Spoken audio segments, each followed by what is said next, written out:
We are officially streaming, and I will let everybody know we're here. All right, I've got the YouTube link pulled up, so whenever it comes up, I'll check the sound. All right, chickadee check, 1, 2, 3. Hello, everyone. How are you today in Da, da, YouTube da, da, da, land? da, da. Boom, boom, boom, boom, boom. Joey says all good.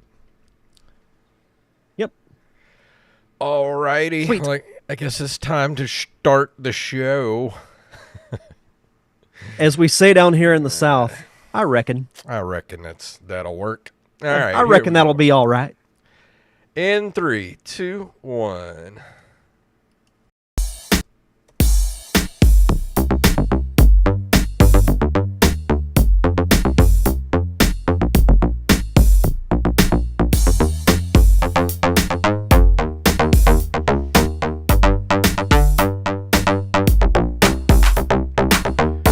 Greetings, programs, and we're back for another episode of the Nerd Cave Retro Show. My name is Jason Robbins. And my name is Derek Diamond. So, how was your weekend? Not too bad. Friday I got to actually do something really cool. So, for Friday nights during football season, I work the broadcast for our local news stations, like high school football broadcast. Like they go to different schools in the area. Yeah. And they actually got to they went to my high school for the first time this past Friday, and the sideline reporter wasn't there, so they were like, hey, you're from here, you should do it. So I got to actually be on TV at my old high school, Wow. which was kind of cool. That's So, cool. yeah, so that was that was kind of the highlight. For the most part, catching up on some work, getting podcasts for Real Wisdom planned that I'm going to be recording next week. So that and playing the game that I'm going to be reviewing a little bit later on, and I'm getting back into the Pokemon games. Yeah. How's So that? yes, pretty good. Played for a couple of hours, probably Saturday night. So that was it was a pretty good weekend. Yeah. What about you? It was good. I started playing Warhammer Bolt Gun. It was on Game Pass. And it's really fun, especially if you like old school.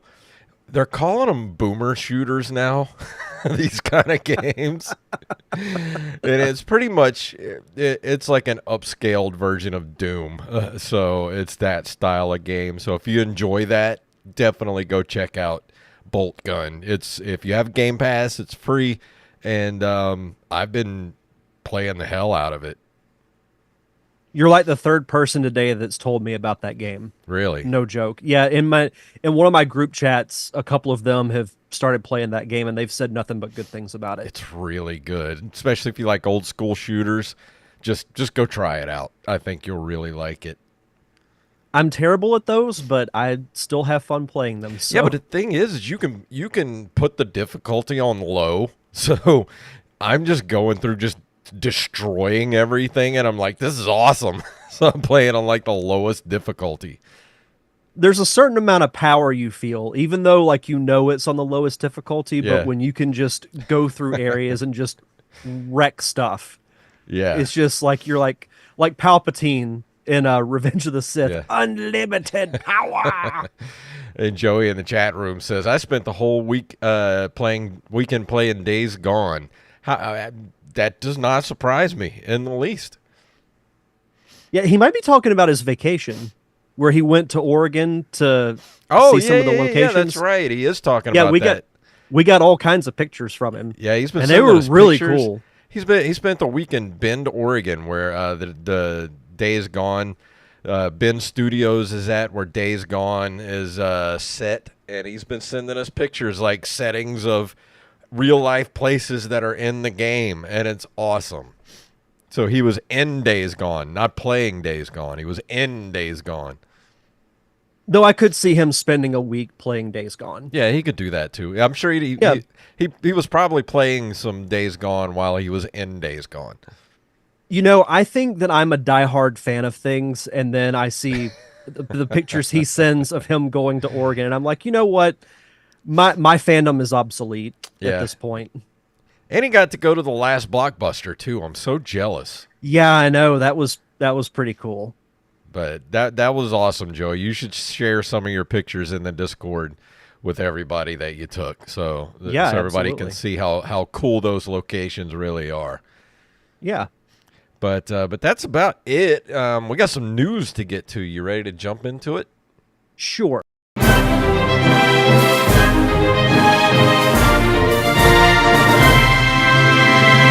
And don't forget, if you have a news story you'd like us to cover, send them to retro@gmail.com. And the first story is from GameRant.com. Police seize $50 million worth of fake retro games and consoles. Italian police had dismantled a retro game counterfeiting ring, seizing fake consoles and pirated games with an estimated combined worth of over $50 million. While details on the matter are limited, the seized goods reportedly infringed on Nintendo, Sega, and Atari's intellectual property, among others. That's a lot of retro gaming stuff. That's I don't even want to imagine the number of things that they seized. Says Turin police seized 12,000 consoles containing 47 million pirated games. That's a couple of games that they've That's a got. few. It's like that guy we talked about a few weeks ago that had like 400 game consoles hooked up to his TV. This is like the same thing except it's all illegal.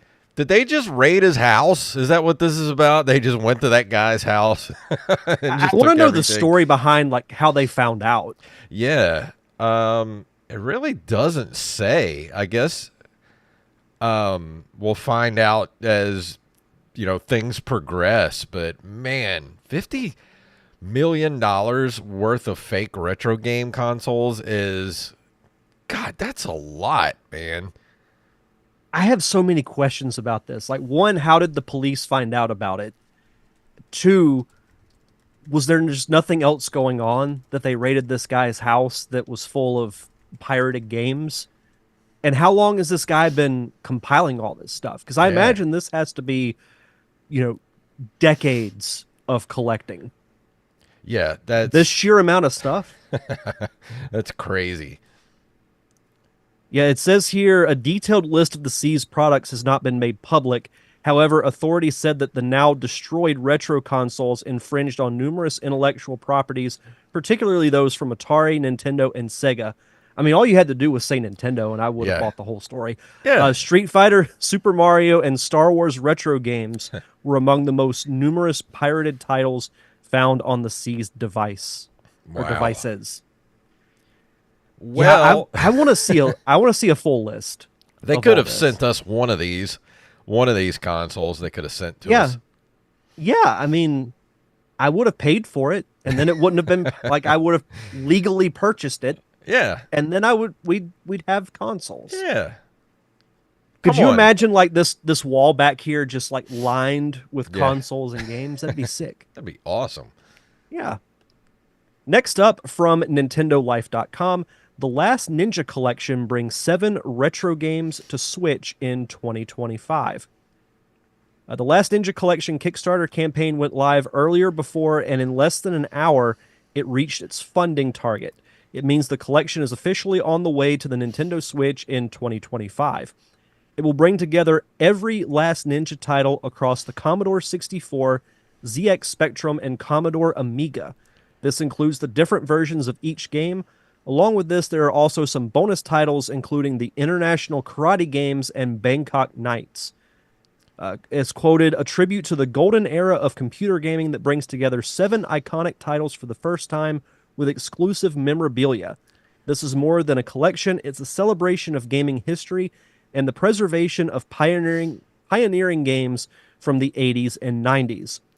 The full lineup is The Last Ninja, Last Ninja 2 and 3, Ninja Remix, International Karate, IK Plus, and Bangkok Nights.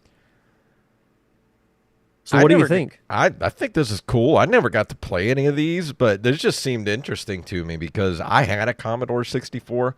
back in the day, but I don't remember these games, so I would like to give these a try.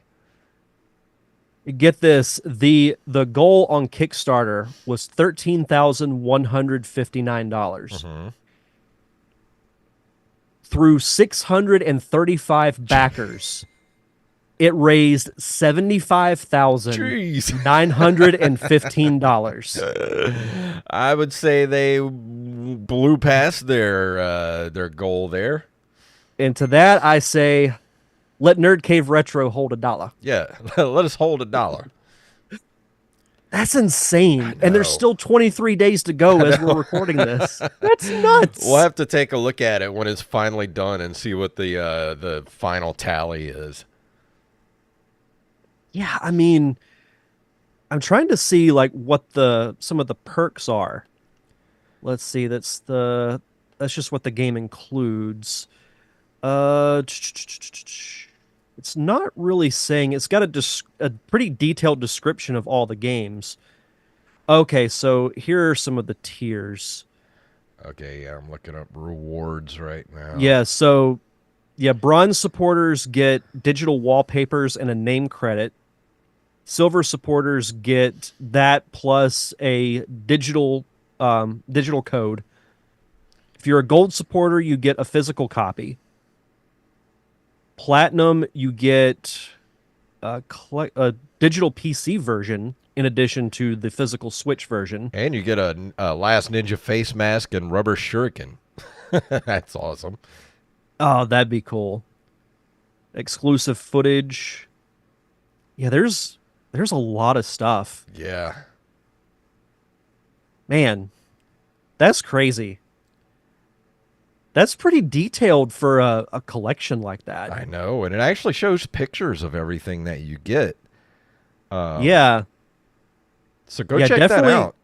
Yeah, go to just search for the Last Ninja collection and look at their Kickstarter.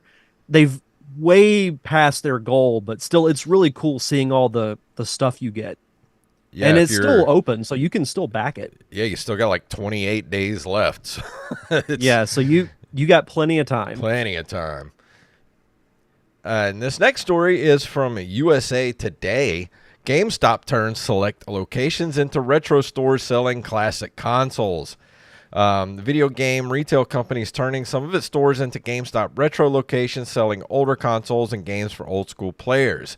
In the X announcement last Tuesday, the company listed several iconic consoles like the Wii and Xbox 360. See, these locations will also sell older games from a variety of franchises, including Pokemon, Mario Kart, Halo, and Grand Theft Auto. It has not specified how many stores will be considered retro locations and whether the shift is permanent or for a limited time only. And I have seen a couple of people on YouTube going to some of the new GameStop retro stores, and they're a little underwhelming. Like they don't have a lot of inventory. Yeah, I saw the same thing. There is one that's like 20 minutes from my house. So I do plan to go check it out, but after physically seeing like on YouTube like you mentioned, my expectations of not that they were extremely high anyway, but they've It's dropped it's pretty very considerably. underwhelming, and I'm not just talking one or two videos. I've seen like numerous videos of people going to GameStop to check out the GameStop retro, and it's a shame. Honestly, I'm like, this could be something that if GameStop did right, it could really keep them going for a long time. But they're gonna fumble it just like they always have in the past. They're gonna fumble it. So that's all I have to say about it. And it's not rocket science. Yeah. Like, it's not that hard to do something like this, but leave it to GameStop to take what could be a really good thing and just I'll go ahead and flat out say it. They half-assed it. Yeah. That dude, they didn't even half-ass it. They half-assed it. They quarter-assed it. Let's say they quarter-assed it. Literally, like I could have done a better. just put me in charge. Put me and Derek in charge, and Joey. Get the three of us in charge of your retro gaming stores, GameStop, and we could get this done. We could make this a money-making venture for you. It's not that hard. We could take over the Gulf Coast and New Jersey. Yeah. And then tomorrow, the world. Oh, man. That's great. From bleedingcool.com. I haven't heard this site name in a long time. More details revealed for the Castlevania Dominus collection. Let's see. Konami and Limited Run Games have revealed new details about the upcoming physical release of the Castlevania Dominus collection. The company opened up pre-orders on 3 different versions as they are offering up a standard edition for cheap, a classic edition with some bonuses, and then a pricey ultimate edition with a ton of additional content for the ultimate Castlevania fan. It includes Castlevania Dawn of Sorrow, Portrait of Ruin, Order of Ecclesia, and Haunted Castle, which is a redesigned version of the very first Castlevania arcade game. That's pretty cool. Yeah. The standard edition comes with just the standard copy and a book. The classic edition comes with a 12 by 16 double-sided poster, a 1-disc soundtrack CD, classic silver box with metallic ink, and then the ultimate edition. Oh, I forgot to mention the classic edition will run you $70, and then the ultimate edition, which is $200, includes a shadow box which lights up and plays music, 2 alternative cover sheets, hand-drawn maps by Jeremy Parrish, Blu-ray or Switch Steelbook, light-up Grand Cross lamp, set of 4 main character standees, art prints, 5-disc complete soundtrack, Jonathan and Charlotte soundbite keychain, retro Castlevania game stylus, set of 4 Dominus glyph decals, and game case keychains. Okay, so they're at least putting a lot of stuff in there to make to make the purchase worth it. I mean, if you're gonna spend $200 on something, this might actually be worth it. There's a lot of stuff in this Ultimate Edition, especially if you're a Castlevania fan. Yeah, I mean, you get a 5-disc soundtrack. You get a lamp. Yeah. That's pretty cool. That's cool. But yeah, I think I might actually just get the standard edition, $35. Because you know how I love me some Castlevania games, and this sounds really cool. And thank you, Konami, for finally realizing that we want this stuff, and you're getting it to us. Even though it's little by little, start doing more. Give us a new Castlevania game. That could be something that we could really sink our teeth into. Maybe that'll be a little something they do down the line. Maybe if Santa Claus will be nice to us, he'll talk Konami into making us a new Metal Gear game. Some new, they're working on Silent Hill 2 remake, so bring some new Castlevania, Contra, all the stuff, all the IPs that you have, Konami. Just give us something. All the things. Yeah, give us all the things. Well, I have money for you. Do you not? You and Nintendo both. Why do y'all hate taking my money? I don't know. I really do not know.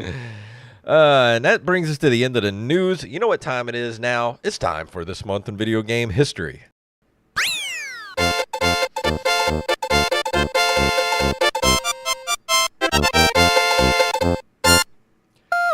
On September 20th of 1986, Sega releases the Outrun racing game. I loved Outrun back in the day.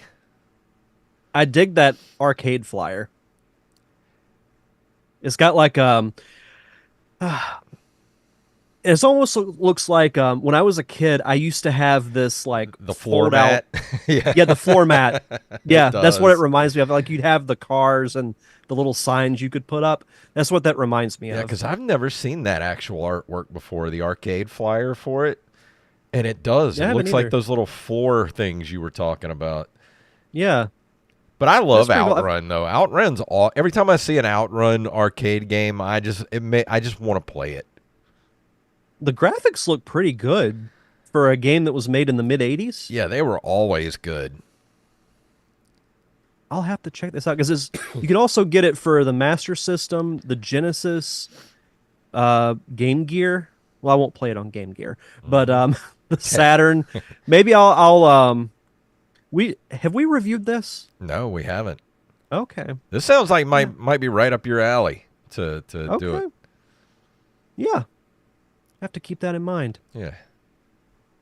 Also in 1986, on September 26th, Konami releases Akumaho Dracula for the Famicom Disk System, the first game in the Castlevania series. We just talked about Yeah, Castlevania. love me some Castlevania. I love that game. One of the few Nintendo games I can actually beat. You got to love that wall meat. Yeah, love. Don't forget, everybody. It's that time. Always check your walls. If you're hungry and you're fighting monsters, don't forget to check your walls for meat. It's a good source of protein. Yeah, you'll need your strength to fight those vampires. Yeah, wall meat. It's Yeah. what's for dinner. It's the other white meat. September 9th of 1990. Now I'm going to be thinking of that all night. Wall meat, the other white meat. September 9th of 1996, Naughty Dog releases Crash Bandicoot for the PlayStation in North America. Never heard of it. Your number one failed gaming mascot. Yeah. Which, after thinking about it, like I remember when I first saw your list, I'm like, wait, what? But the way you explained it, it makes sense because Crash isn't really around anymore. If he was not an unfailed mascot, if he was a successful mascot, he'd still be the mascot. I think he came the closest to getting to that Mario and Sonic tier. Just because of the sheer amount of games that he had. And people still knew Crash even going into like the early 2000s. But to me, once Naughty Dog stopped making those games, that was all she wrote for Crash. Yeah, plus those those kind of games like that just don't tend not to have a long life. Like you can't keep doing that same game style over and over again. Like we've talked about, with Mario, you can put Mario in anything and it works. Yeah, exactly. September 20th of 1996, Bethesda releases The Elder Scrolls 2 Daggerfall for MS-DOS in North America. I never played Daggerfall. I didn't either. The first Elder Scrolls game I played was what was the one right before? Oh crap! What was it called? Right? Oblivion? Yeah, Oblivion. That was it. Yeah. Yeah, I more watched friends play Oblivion because this was shortly before Skyrim came out. Yeah. So I'm like, I'll wait till Skyrim comes out. Yeah, I was kind of the same way. I played Oblivion, but I wasn't really that into it. But man, once Skyrim came out, I was obsessed with that game. I literally had to sell the game to a friend of mine to stop playing it. Oh, Joey says in the chat, Super Mario Days Gone. Yeah, he would. I'd play it. I'd play it. I'd play it in a heartbeat. The Mario Brothers invade Bend, Oregon. Yeah, I would play that right now. Yeah. September 16th of 2002, Animal Crossing is released for the GameCube in North America. I would love to play Animal Crossing, but I know myself too well, and I know that once I started, I would not be able to put it down. Yeah. So I don't play Animal Crossing. I bought this last one. First one I ever played, the only one I ever played was the one they released a few years ago during the pandemic. And trust me, it was a great time waster. Like that game came out at literally the perfect time during COVID when everybody had nothing to do than go work on their little islands. And that's all I did for like weeks. But man, after a while, it's just like, I need to just get away from this. Yeah, I remember you got really deep into that game. Yeah, I did. It was pretty impressive. Yeah. I think we've all got a game like that. where we just get so lost in it that we have to pull ourselves away. Like you mentioned Skyrim Yeah. earlier, like that one's for me, I don't know what for it me as is. well. There's just certain games like that, like Skyrim, Animal Crossing, World of Warcraft. There's just something about those games that just spoke to my brain, like they were matching my brain waves or something like that, and it just completely sucks me in. Viva Pinata was like that for me for the Xbox 360. That's one of the few like post Nintendo rare games that I played, and I'd get sucked in for hours and hours playing that. Yeah. My the though the one that I really had to pull myself away from, funny enough, was Smash Brothers for Wii U. Because when it came out, I was unemployed at the time. So that's all I did was play video games. I unlocked all the characters in 2 days. You're like, I need to go get a job. Yeah. So, like, literally, like, whenever it came out, I would just stop playing to use the bathroom and to eat. Yeah. I had a severe problem. Chuck in the chat room says Astron's call. I used to wake up at 3 a.m. thinking I left loot on my dead corpse that was gonna rot on server reset. But that's how I was with. There was a stretch there with World of Warcraft, but from like 2007, 2008, somewhere around there, where I would literally go to work in the morning from like I worked 7 to 3.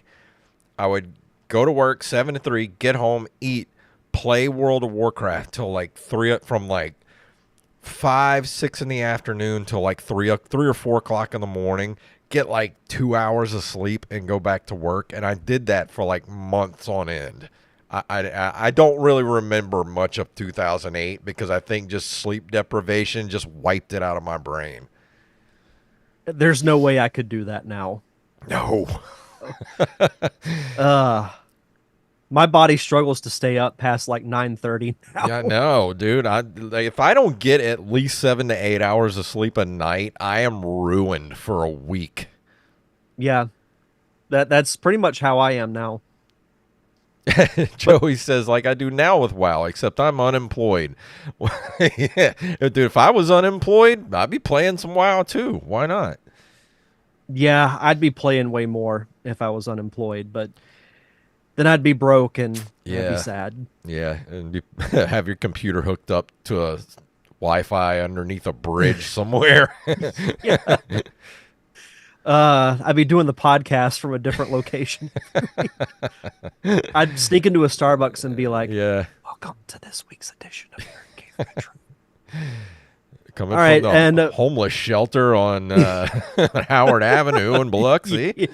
And to close us out for this month in video game history, on September 17th of 2002, Square Enix and Disney release a little-known game called Kingdom Hearts for the PS2 in North America. Never heard of it.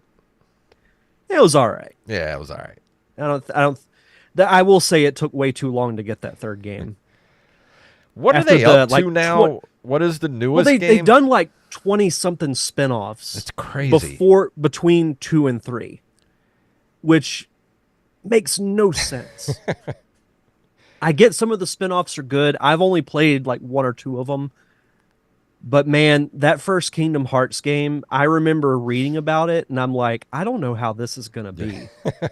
Because you're like combining Final Fantasy with like the classic Disney characters, but it works so well. Yeah. I need to get back and finish it is what I need to do, because I started playing it when I reviewed it a while back and I never finished it. But I have so much to play. I need to just... Can somebody just help me retire early so I can just play video games all day and get caught up on all the stuff I never got to finish? It's like movies and shows. You finish one, and then there's like 5 more that pop up. Yeah, it's like, finally got one thing marked off my list, but there's 20 other shows that popped up I got to watch. Yeah. Yeah, that's how it is. I guess I shouldn't complain, because when I was a kid, it was like, I got one video game that lasts me a year. Well, that and you didn't have like there weren't as many channels Yeah. as there are now. There's no streaming, so you just kind of had to watch what was on TV. No Marvel movies, no Star Wars. I'm like, I think I'd rather take. I'll take too much stuff as to over nothing. Yeah, exactly. But before we go into the review for tonight, Derek, you want to do our Patreon shout outs? As always, we like to shout out our awesome patrons over at patreon.com/nerdcaveretro. We want to shout out the fact checker of the Nerd Cave Retro Show, Mr. Wally Phelps, Brian Piotrowski, Nick W., Eld the Zombie, Yup Fed, aka Knife, James, aka at Jimbo Jr. over on our Discord, Raven, Danny House, Justin Nispel, John West, Daniel Salmon, Mr. B-Res Coffee himself, Mike Eveland, Tyler Watson, Axeblade07, Armez Jackson, Carlos Longoria, aka I am the Rampage, Rampage! Staff Sergeant Sketch, Gus and Penny, Matthew Salmon, Mr. Joey Image, and of course, Mama Diamond. Donna Diamond. Thank you all so much for your continued contributions and keeping the lights on for us here at the Nerd Cave Retro Podcast. We say it every week, but you know what? I'm going to say it again. For as little as $1 a month, you get your own RSS feed with zero. Those that are watching on YouTube, I'm holding up the number zero. Zero ads. You can hear us talk continuously without interruption for as little as $1 a month, and you get early access to our bonus episodes, which for the most part is a commentary track of a show or a movie. Do we want to reveal what we're doing for this month? Why not? Yeah. We are going to be, and I'm excited for this one. We're going to be watching No Holds Barred. Yeah. This is not going to hold up. I can tell you that. I will say this. If we can make it through Thunder in Paradise, Super Mario Brothers, and Double Dragon, I think we can make it through No Holds Barred. I have faith in us. I'm gonna have to capture some audio from it too, especially when the guy's like Dookie. Oh man, that's going to be a lot of fun. So we're going to be recording that in a couple of weeks. So if you want early access to it, now's a good time to hop over on the Patreon bandwagon, which you can find at patreon.com/nerdcaveretro.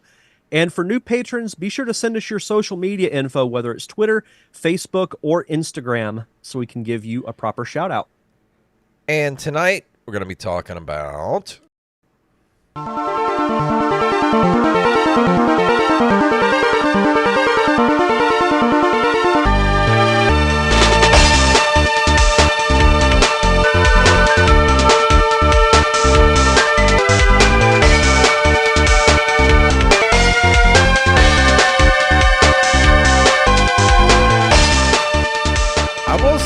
I've never played this game before, but looking up the music yesterday to capture some music, this game's got some great music.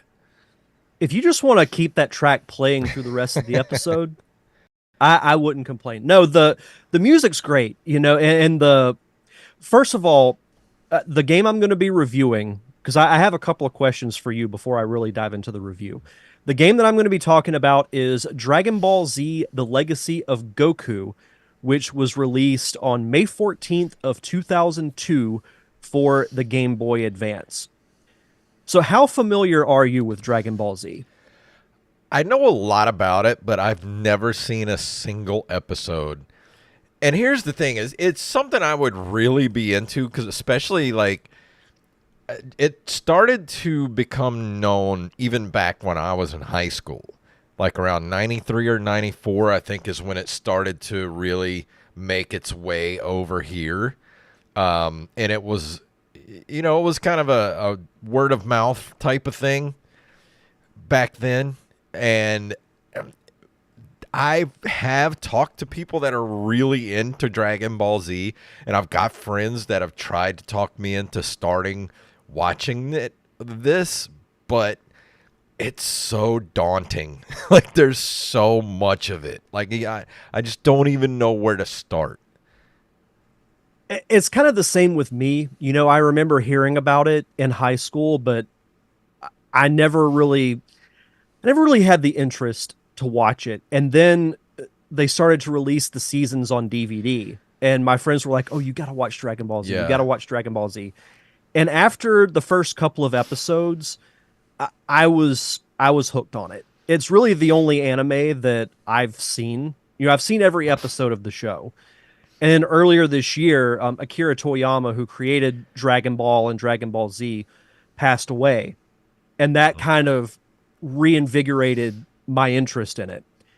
And I was thinking, I know about the Dragon Ball Z fighting games, but is there like an RPG type of game? Because I think the formula is there. And then I looked it up, and I was like, holy crap, I remember this game. I never played it, so I was like, oh, then I'll absolutely play this because I haven't played a like an action RPG in a bit, something kind of like this that is an adaptation of a show or a movie. So I I knew of his existence, but this is the first time I've thought about this game since 2002.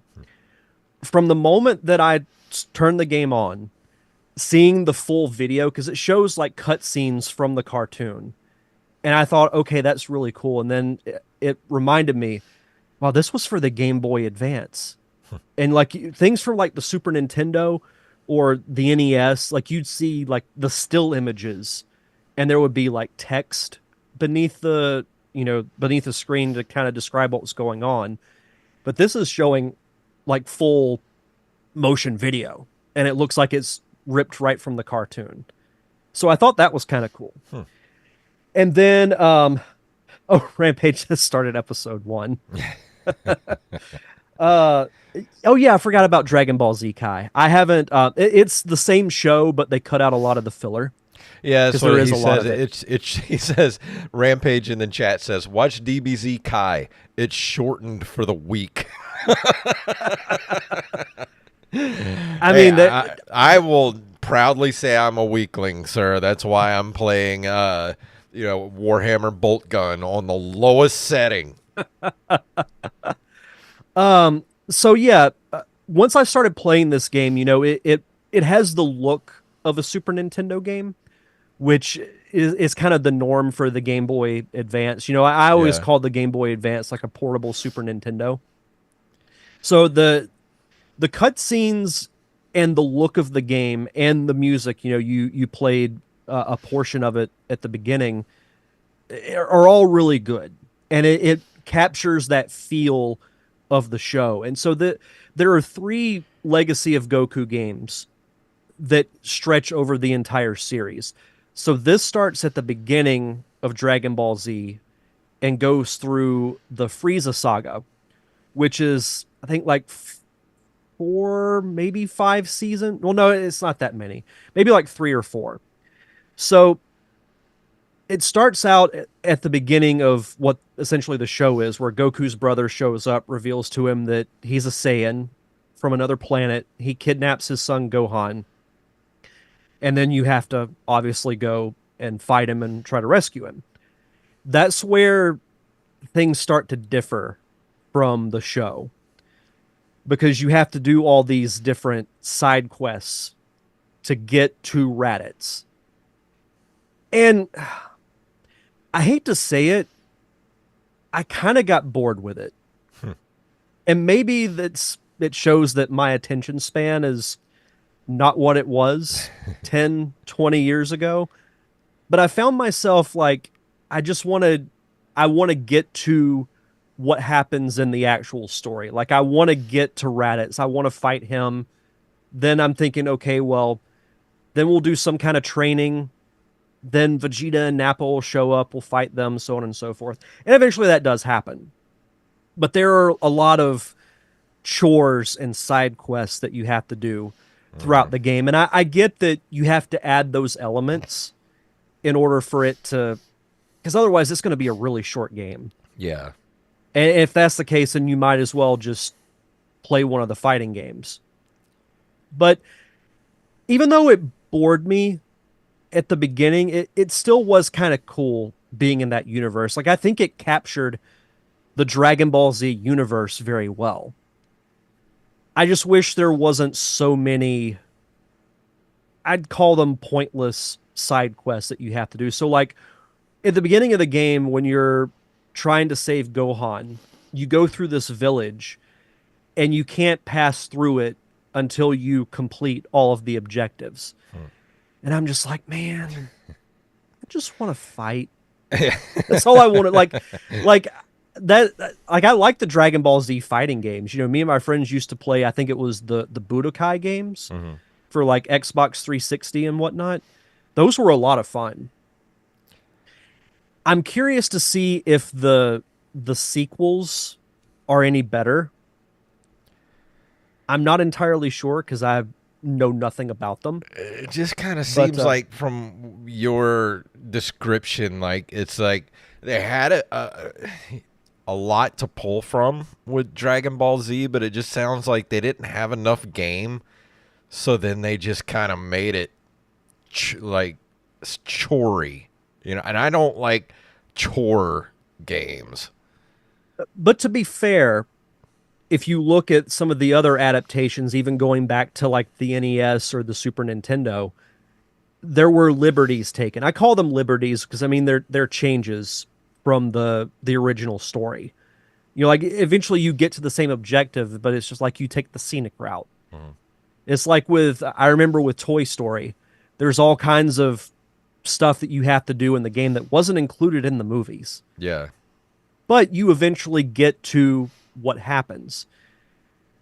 But some of the other things too, like the combat system is okay, but I had to keep telling myself this isn't like the Xbox or hmm, a PlayStation. Like this is the Game Boy. So it's going to be a little more limited on what you yeah. can do. Because I was gonna ask you about that. How is the actual fighting? Because you really only have two buttons. So you do learn like upgraded power attacks that you can I think you use the L button to cycle through them. But here I have a bigger problem with this than the combat system. Your standard enemies that are just walking around can like if you're not careful will kill you in like 4 or 5 hits. So at the beginning of the game, like when you're going through like the forest and the jungle and whatnot, you come across like snakes, like bobcats, things like that. I almost died fighting like a basic bobcat because it was I'm sure it was like a saber tooth because like dinosaurs are in the anime, so I'm pretty sure it was supposed to be a saber tooth even though they look purple. um and I'm like, geez, I'm about to die. Like like am I just bad at this Doesn't game? doesn't make you feel very powerful. Oh, let's see. Rampage says play Dragon Ball Advanced Adventure side-scrolling action platformer. I've never heard of that one. I'll have to look that one up. Yeah. But yeah, you learn more energy attacks like like the Kamehameha and like the solar flare and other things that Goku and some of the other characters can do. You do learn those. But like your punches and whatnot, they weren't really that effective Mhm. to me. But I kept telling myself, okay, this it's a Game Boy game. It's not gonna be as pun intended advanced Yeah. as even like a Super Nintendo game. So in that aspect, it was okay. But I couldn't stand the fact that Goku seemed to be way underpowered at the beginning. Because if you think about it from the show aspect, this is the greatest martial arts fighter on the planet. Yeah. And you're getting ripped to shreds by like a basic enemy. I'm surprised they didn't do that. It's a video game trope now, and I don't know where it started, but you take a character who's super, OP. Like you take like a Superman type of character, put him in a video game, and then you go through the first level, completely overpowered, but then something happens and your powers get taken away. Then you have to rebuild your powers over the course of the game, like that kind of trope. It happens in your most of your Metroid games. Yeah. It's the Metroid trope. Yeah, you're exactly Yeah. right. That's exactly the Metroid trope. Because like there's been this debate online, like who would win in a fight, Superman or Goku. And I'm thinking like I'm playing one of the most powerful characters ever invented in pop culture, and he's just kind of like, I get you have to have a starting point, but I feel like you could have made him a little more powerful than that. Yeah, but look at Superman and most of the Superman games, like Superman Doomsday. It's like the weakest Superman on the planet. That's true. That is true. But just to kind of reiterate, like the side quests are all right. I just wish there weren't as many. Yeah, Like it felt like it took forever to get to like your main objective. If they had decreased it a little bit, I wouldn't have had as big of a problem with it. But that's just me. But yeah, you go through you start obviously on planet Earth. You go through several different locations, and eventually the final battle is against Frieza on planet Namek, where you become a Super Saiyan. And that's the only transformation that you get. And I was reading that transformations are more common in the later games, which makes sense because nobody transforms until like it actually happens on planet Namek. So that yeah. in that case, they did accurately capture the show. So that was really cool. Um, yeah, it was a pretty fun game. Like I will admit, for the most part, just because I think it did a very good job of capturing the feel of the anime. I just would have liked a few less side quests. Yeah. And I don't like the sound of that. I don't like a whole game full of nothing but side quests. Unless it's good side quests. But if I feel like I'm just doing chores, I don't want to do that. Yeah. And I don't want to knock the game because it's really not a bad game. Like it looks great, it sounds great. It's got, if I had to say, like, if I had to grade its 5 qualities, I'd say 4 of them were good. Hmm. But the fifth one, it kind of brings it down for me. So like it's not. Does Oh, go this ahead. interest you to go ahead and play the other ones that are the part of this? There's a trilogy. It's Legacy of Goku 2 and Boo's Fury. Yeah. Fury. Yeah, yeah, I think so. Because I'm curious to see if the transformations add a little something, new to it. I don't know really anything about the sequels. I didn't know really anything about this game until I started playing it. So I'm not in a rush to do it, Mhm. but eventually I will play the sequels because I do really like this universe. And it's whether you're a fan of Dragon Ball Z or not, you got to admit it's a pretty prominent piece of pop culture. And it's Oh like yeah. Dragon Ball started in the 80s. Hmm. And like when I went to the mall yesterday, the box lunch, that deals with like pop culture merchandise and everything, Yeah. they had quite a bit of Dragon Ball Z stuff. Oh yeah. I mean, you go to out. If I go to the mall now, you go to any kind of retro game store or anything like that, or any kind of like pop culture store, you're gonna see Dragon Ball Z stuff everywhere. And like I said, I Yeah. mean, this stuff started to pop up and get really kind of not mainstream, but well known back when I was in high school, like 93, 94. I remember this stuff starting to trickle in. You could go and buy, VHS copies of the tapes, like at the comic book stores and the local conventions and things like that. And everybody was in love with this stuff. And I just, at the time, I was like, I don't get it. Like, why does everybody love this so much? And I was the same way. Like I mentioned, when I first heard about it, I had no desire to watch it. But the characters are so great, and you've got a little something for everybody. Like, Goku was originally supposed to be this evil being that kills everyone on Earth, but because he hits his head, he transforms into a different person. Like when he was sent to Earth as a baby and was supposed to wipe it out because the Saiyans dealt in like selling planets to the highest bidders. But yeah, he hit his head and it completely changed his personality. And he's a goofball, but he's like the most powerful person in the universe. That's cool. But yeah, there's redemption stories, there's comedy, there's a little bit of everything for everybody in Dragon Ball Z. But as far as the reception goes, in the United States, the game sold 1.2 million copies and earned $35 million by August of 2006. During the period between May 2002 and August of '06, it was the 11th highest selling game for the Game Boy Advance.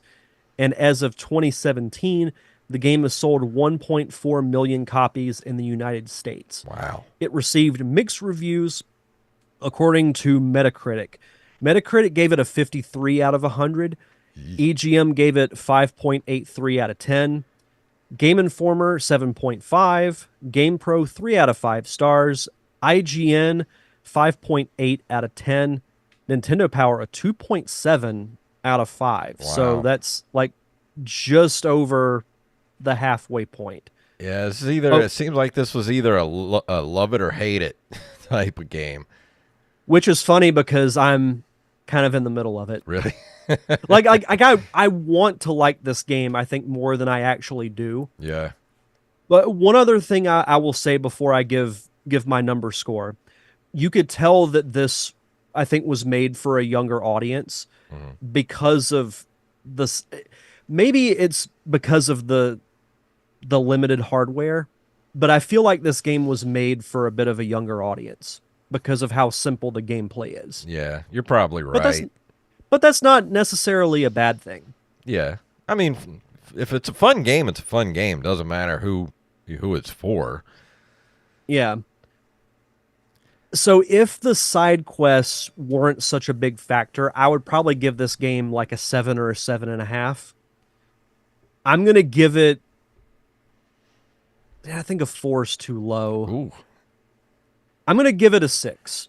I'll give it slightly above average. Yeah, that's right about where all the other aggregate scores were at. Out of 6 out of 10. There's a lot to like about it. It's a great looking game. It's a great sounding game. The sound effects are good. The music's great. Everything but the long, pointless side quests. It's a fun game. Yeah. So, will I play this game again? Probably not. But I will check out 2 and 3 down the line. Yeah. Well, that's cool. I mean, I'm at one of these days, probably when I retire, I'll get to actually watch some Dragon Ball Z and get through it. You should live tweet it. Yeah, I can do that. I'll be like 75 years old, retired, watching Dragon Ball Z. That'll be a good retirement for me. Rampage says, once again, your hair has saved you from my wrath. Oh, that's great. I mean, maybe I'll like the sequels better, but that's just me. Well, give it a little space between this one and the next one, and then once you play the next one, see how you feel about it. Yeah. But that's going to bring us to the end of this review, and then next week, put up a poll for our top higher tier Patreon people to pick what I review. And they picked Bionic Commando for the NES, something I've been wanting to do for a while, and never reviewed it. So I'm going to do that next week. Play some Bionic Commando for the NES. So here we go. Nice. Looking forward to that.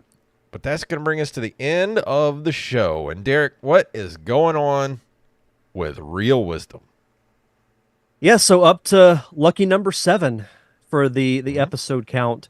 This past Thursday, I released my interview with, and hopefully I get the guy's name right, Robert Siglampaglia. He's an Italian actor / attorney who specializes in entertainment law. So we talk about both the creative side, and we talk a lot about, I had him explain the entertainment law process to me like I'm 5. So if you're curious about that, you can go check that out at linktree.com/realwisdompod. That's REEL Wisdom Pod. And it's either scheduled for later tonight or it's already been posted. I was recently a guest on the Retro Movie Roundtable podcast, and we talked about a little known movie that we've discussed a time or two between this show and my show, the 1990 Teenage Mutant Ninja Turtles. That's awesome. It is a 2-hour discussion, so Jeez. we dive pretty deep into the movie. That's kind of So like yeah, what did we do for your podcast that was like 3.5 hours long? it was top 5 movie sequels. Oh yeah, that was a long one. It was so long that I had to cut it short and then read like the listeners list in a separate segment. Oh man. And don't forget also too, we're not gonna have shows October. Well, these are far off in the distance, but next month, October 14th, we're not gonna be here that week, unless I feel froggy and maybe get somebody on here, like maybe Joey or somebody, come on and do a game with me. But we'll see. I might just take the week off. I don't know. Yeah, we'll see. I mean, we could always pre-record something too. Yeah, that too. Well, I mean, yeah, we'll yeah. we'll see how it goes. For the Open Micers podcast, at Open Micers on Twitter, Instagram, Threads, we got to talk with a comedian out in New Orleans, Brandon Haynes, who was my co-winner for Stone versus Drunk versus Sober in Baton Rouge. He was my sober teammate, and the dude is so funny. Just please, we had such a good episode with him. Go check it out at openmicers.com, at Open Micers Podcast on Twitter, Instagram, Threads, all that good stuff. So I think that's it. Is that everything? I think so. Well, let's get out of here. If you want to email us at nerdcaveretro@gmail.com. Nerdcaveretro.com is our link tree, and that takes you everywhere you need to go. All the socials. We have our Patreon up there, our merch shop, even ways to give us money. All little buttons on there. You just press a button and you can give us money. Or if you want to get something, go to ncrmerch.com. We have t-shirts, hats, stickers, magnets, bags, mugs, and whatever your nerdy little heart desires. And also, too, we got some stickers, too. I got to send you some stickers, Derek. Mr. Carlos Longoria, a.k.a. I'm the Rampage, has his own little business now making stickers. So I'll bring those out next week, and I might give some away, too. So you guys stay tuned for that. But, Derek, please tell them what it's all about. May the way of the hero lead to the Triforce. Yeah.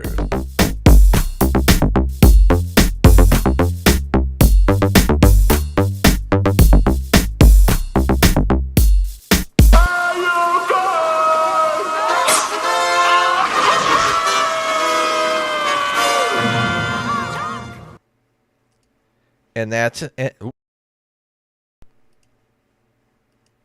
an episode. Yeah.